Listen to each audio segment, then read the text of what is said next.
Good evening. I'm Tom Conrad, the Superintendent of Schools of the Nauset District, and welcome to Superintendent's Spotlight, a half-hour show dedicated to people and programs in our district. Well, this is a first for me, a repeat guest in 1 year. So with me tonight is Barbara Lavoine. Barbara, great to have you back. Great to be back. And if you don't remember from the previous show, Barbara is the head of our technology efforts in the district and expanding all the time. So, Barbara, let's jump right into a summer program. I know that you've been actively involved with some of the elementary science teachers and technology teachers on a new program possibly for this summer. What's up? Absolutely. We have a grade 1 to 5 STEAM Institute running at the same time the middle school is offering their STEAM program. And what's really nice is our goal is to flow and work with the middle school's program so that we can continue this along. Basically, I've worked with Patsy Marchant, Nancy Von Walde, Muriel Brown, Maggie Brown, and a few other folks, Charlie McKendry, and we've met multiple times, probably the last 4 or 5 months, planning our K-5, our 1 to 5 STEAM Institute. It's for any student at the elementary level attending Nauset Public Schools, entering grade 1 or entering grade 5.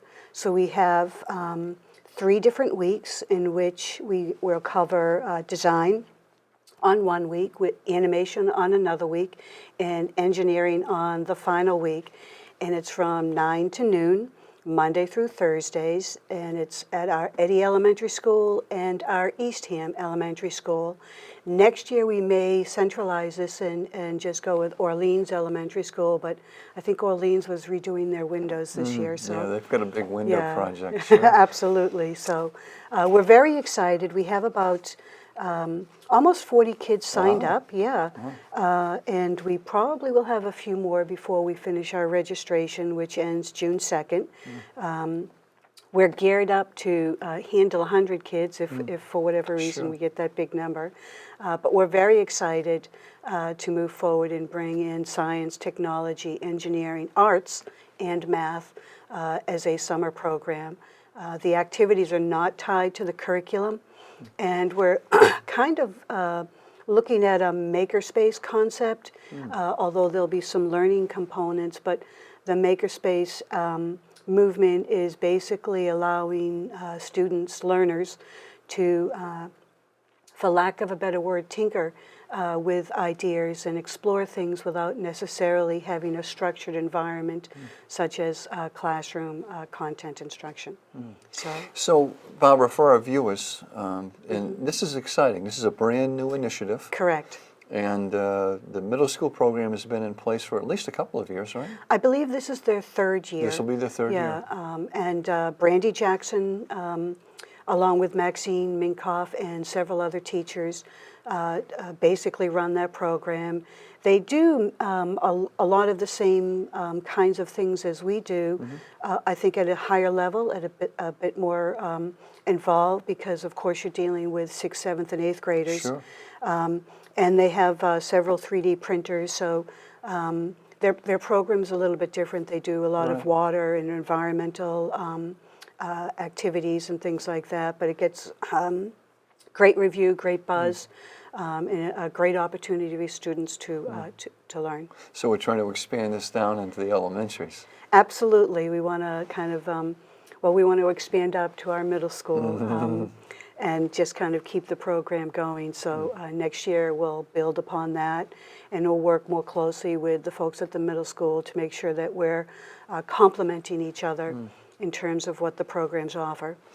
So for the viewers, you mentioned it's going to be in the Eddy School, which is in Brewster. Correct. And the Eastham Elementary School. But kids from the other communities can sign up as well. Absolutely. We have about a half a dozen or so, maybe 10 kids from Orleans. I think we have a couple of kids from Wellfleet.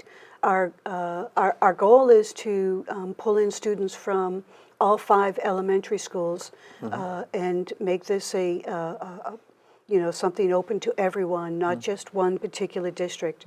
So the problem is we can only do so many locations, and Eddy and Eastham seem to be the most centralized in terms of offering, a spot where everybody can participate. Gotcha. So it's, And I'm a summer resident, and I'm watching this show, and I have some grandchildren coming down for a few weeks. Can they look at possibly signing up for something like this? well, the first year we had really focused on our Nauset community, students currently attending the Nauset Public Schools. I think as we explore moving forward, we may open that I up see. to the community. And I don't think, I'm not sure we would ever say no, but I would have to go back to the group Gotcha. to confirm what their thoughts are, Yeah. because we're building the program. It's our first year, Yeah. and we want to make sure we are able to move forward and grow it even more in our second year. Okay. So in the first year, we're not actively seeking those students, but if someone came across and wanted to sit down and talk to you about the possibility, you'd at least entertain that. Absolutely. Great. Absolutely. Now, the other piece of it relative to this is there's a cost involved, Correct. and it's how much? It's $94 per week and $270 for the 3 weeks, the 3-week session, which is a pretty good price. And in terms of what the kids will learn and have an opportunity to explore. We're going to have our animation week, for example. We'll have iPads, and the kids will use a green screen and iMovie, and I think we have some stop motion applications. But at the same time, we're not ruling out like clay animation, where the kids build one scene in a moment, take a click, and do all those kinds of things. So we have a lot of fun activities that bring in those STEAM technologies. So it sounds like it's going to be hands-on, Yes, yeah. and the kids will have a number of projects that they'll be working on. Absolutely. I plan on stopping by. The kid in me will want to explore some of the things as well.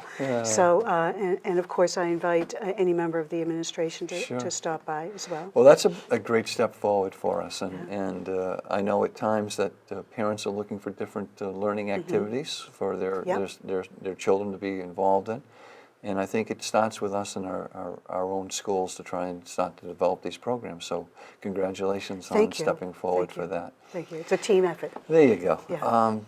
I've been hearing about this online registration and for next year. So what can you tell the viewers about this initiative? Well, the online registration program serves two basic purposes.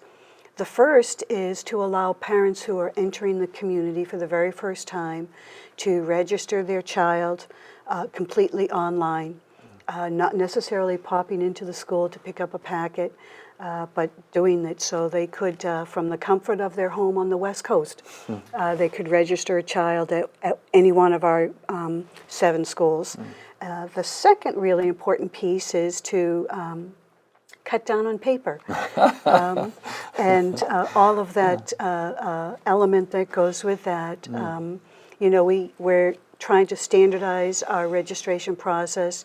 For example, every school has a release of records piece of paper that parents sign off on. So now we'll have one release of records. We will have one form for our actual registration with all the questions, and we're trying to simplify it. The other nice part about this is that if you have more than one child that will be attending school in the district, you can simply add that student without having to rewrite or refill out a Wow. similar form. Absolutely. A lot of the data will carry right over. You still have to put in pertinent information about about the individual child, such as allergies or unique descriptors such as that. But that's a really, really nice feature. We hope to have this in place by July 1. We're in the process of working with the vendor and providing them whatever they need. At this moment, they have everything that they need, and we'll take the next steps. We have to match it to our student information system, which is X2, and that's probably will take place sometime in June. Another significant piece of this online registration program is the update process. What happens now when a child comes back to school, they receive a little piece of paper and they're asked to take that home to, their parent or guardian and make any changes regarding their phone number or whatever other information is important for us to know. Oftentimes that piece of paper gets lost or we don't get it back. And I think our older children are less diligent with making sure their parent gets that information. So we're opening another portal, and our goal for this portal is August 1st, so that parents can change their phone number, change their address, or any other key information relating to their child who's currently attending the Nauset Public Schools. We're very excited about this. We know that we'll have a few bumps, as in any new technology rollout, but we are confident in our vendor, confident in our X2 environment, and we'll certainly provide lots of community information. We'll do what every community member loves. They'll get a robocall and a bit more information perhaps in a PDF attachment or something like that. Our goal is to certainly provide any community training that we may need to provide, whether that be in the afternoon or evening, whatever accommodates the parent, if they need it. We think the portal is going to be very self-sufficient, very user-friendly, pretty easy to figure out, especially if you have ever done any online applications or things like that. It will be pretty basic, but we will offer those opportunities and certainly give people lots of heads up. So don't delete that message this summer when it comes through. So really what you're telling the viewers about are really two initiatives, the parent portal and the online registration. Right. Well, yes, there's another initiative we're working on as well. The online registration program is basically a process where we collect student records. They sign off on our responsible use. They register their child. All the basic stuff that we provide when a new student is on board, medical information, all that kind of stuff. The parent portal is a little bit different. The parent portal actually works just with our SIS system X2. And SIS is? Yeah, Student Information System. Great. It's that techie stuff in me. SIS. So what we're doing with that, the parent portal, which is different from online registration, allows the parent to log in, view their child's report card, view their child's grades, and at the middle and high school level, view their homework assignments and things like that. And that's been ongoing. Absolutely. So we've had that in place for a little while. Correct. We have had that in place with our middle and high school students, but it's been done a little bit differently. What we've really done is we've provided a log-on for the students, and the students share that log-on with the parents. Moving forward, the parents don't have to ask the student anymore. They can sign up on their own. They do have to be given access. Certainly not every parent or guardian will be provided access. Primarily our Priority 1 and Priority 2 contacts. They can go in, create their own username, which will be their email address or whatever email address that they want, their own password, and they can check up on their child's grades and report cards without hunting down Tommy and saying, what's that login and username, all that stuff. So another really nice part of the parent portal is our plans moving forward with that feature. What we hope to do is in the fall, we will still distribute a paper report card. Everyone will get the traditional report card. In the midterm, sometime in January, again, depending upon your building, because the high school has 4 terms, whereas the elementary schools have trimesters. But the second reporting session, we will provide a hard copy, a paper copy, and we'll also post your report card online. By the end of the year, Our goal is to eliminate paper entirely and have parents view their report card, their child's report card online. Again, we'll certainly make that robocall, provide training and support for any parent who requires that. But we are trying to, participate more in the digital age, as well as eliminate another ream of paper, which also eliminates a lot of workload on the part of some of the building secretaries that have to prepare this information. I'm excited that when we post electronically the report cards, that parents have some time before coming in some cases of their meetings with the teachers and so forth, to be a little bit better prepared, understanding that feedback that's already been able to be viewed or maybe even shared with their sons and daughters to talk about. Absolutely. And come in with good questions that they have to know what they need to do going forward. Absolutely, they can really see that. We do have to remind parents that, if a child takes a test on Monday, please don't expect the grade to be posted Monday afternoon. There has to be some, leeway and the time factors that we actually post information, and caution them that we're just excited as you about seeing the grade, but we do have to provide teachers time to score it. I know that there's always been a reasonableness in terms of what that time will be, and I can remember when we made the switch at the high school. For our English teachers, when we start the school year, they receive, coming back in on the first day, typically 80 to 100 essays, because every student's turning in some written work. And it takes some time to work through that. Absolutely. And on the flip side of it, if we're going to go electronically with grades and so forth, that the teachers need to remember at some point they need to make sure they post them in a timely fashion. Correct. So the parents can have discussions. I can remember my high school years, and everything was going great until I brought the report card home, and then all of a sudden it was like, what happened? So that this should help in that case, right?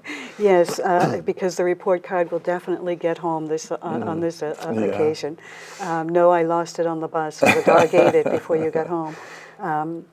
It should be noted, Tom, that any parent or guardian who does not have access to the internet, in that resource, we will still provide a paper copy for them. So, we are keeping all avenues open. Absolutely, and we certainly will always do that, because there are certain situations and there are certain areas that don't have internet. Absolutely, let alone cell phone service. There you go. So I do want to just make one other comment or two on the online registration and so forth. There's a cost factor in our mailing, isn't there? Absolutely.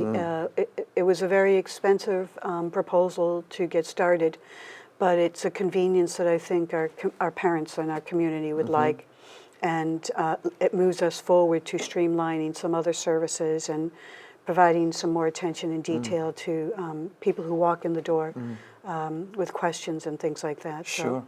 So, the interesting piece, and I can tell you from my experience as a former high school principal, we spent thousands of dollars on that opening packet of materials that we were mailing home to every household, and that doesn't take into consideration all of the printing of the documents and the collating of them and so forth.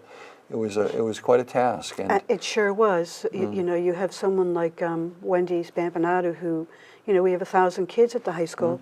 Preparing 1,000 packets is a lot of work, a lot of paper, and a lot of postage. And that task we hope to eliminate. I don't think we'll eliminate it entirely, because there will still be the parent who moves in and they haven't gotten their cable hookup yet, and we certainly welcome them to come in and pick up the traditional packet, but everything can be done online. Our goal is beginning July 1 and August 1st for updating. These are great initiatives for us, and certainly moving us forward, so keep it up. Thank you. And, I will. Well, we got a few more minutes, and I'd like to talk to the viewers about understanding we have tech plans in place, don't we? Correct. Yep. And why don't you talk a little bit about the concept of the tech plans, because we have them at different levels, right? Absolutely. We have two technology plans in place. One is primarily region-driven, which is our 6 to 12 grades, and the other is elementary-driven. And we created those tech plans 2 and 1 year ago, respectively. What we did this past year is we developed what we called a technology progress monitoring document, so that we could actually take a look at what we said in our tech plan and make sure that it actually takes place. I don't know about you, but all too often in this business, we create a plan and the plan goes on our website or it goes on the shelf and it sits there for 5 years until we have to redo the plan. So I wanted to ensure that that didn't happen, that we actually met every goal and every benchmark on our plan.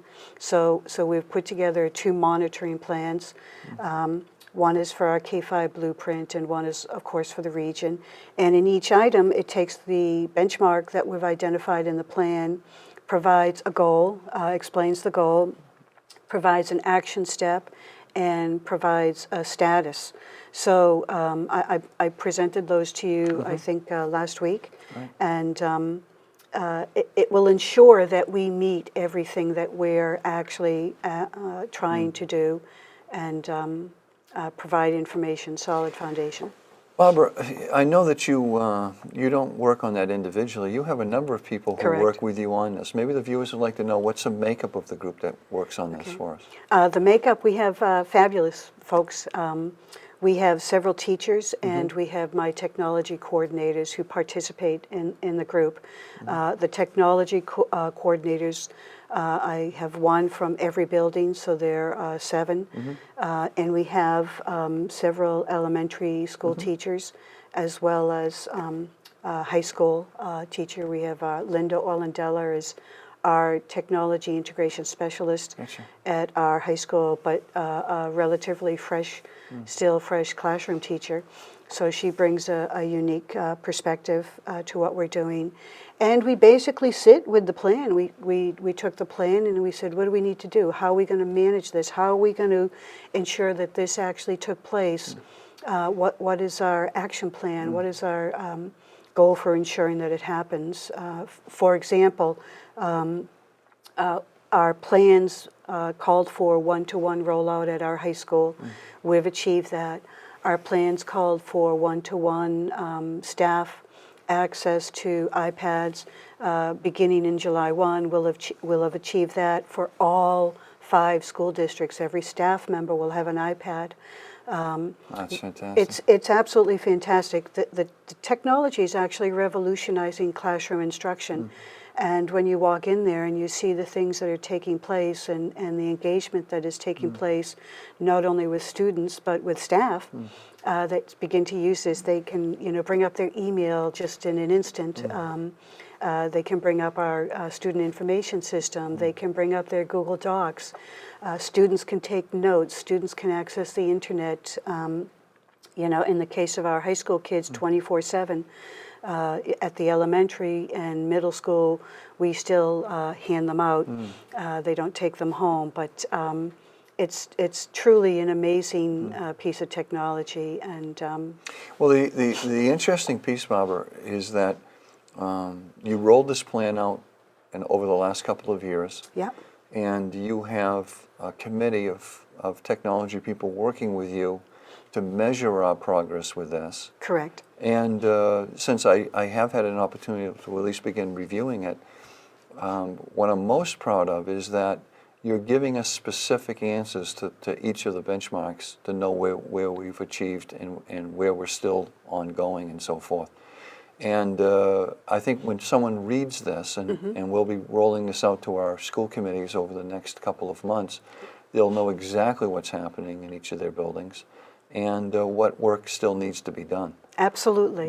So it's a plan that will actually take place in all areas. It's not just a document on our website. Right, and I know that from a principal standpoint, they're using that plan and they're planning for purchasing equipment, Yep.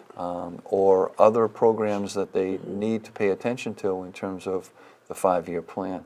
Correct. But we're making great progress. Right. Well, we're making terrific progress. We hope to have at minimum ratio levels for our student iPads at our elementary schools by the beginning of this fall. Some buildings will have their maximum ratio, so we're working very diligently with that. You know, I sat with all the building principals, showed them their current inventories, their budget scenarios, and we worked that out. We've worked with the building principals and central office staff to ensure that we have a technology integration specialist equally scheduled to both provide lab instruction as well as technology integration support for staff that are in the building. Our enrollments are kind of low, and we always are cautious of our budget. So rather than hire an independent person, we've taken our technology coordinator teacher in the building, and we are transitioning them to a technology integration specialist, so they'll do both. So, You know, the key, of course, and for our viewers to understand, is we want to maximize the abilities of our staff, and this integration position is really critical for some of our staff Absolutely. to grow Yep. in using it. And as we've often said, this is a tool in a teacher's toolbox in terms of how they're teaching each and every day. absolutely, and you know, it's just fun. You know, it's fun stuff. So, Well, Barbara, I hate to tell you this, but we are at the end of the time limit on this show, and I want to thank you. I mean, we've made great progress, and I know you're working unbelievably hard for us to stay up with all these changes and make sure when we roll these products out that they're in great shape for the parents to be able to use and our students to grow with in the classrooms along with the teachers. So keep up the great work. Thank you. And thank you for coming on the show tonight. thank you. Thank you, and good night.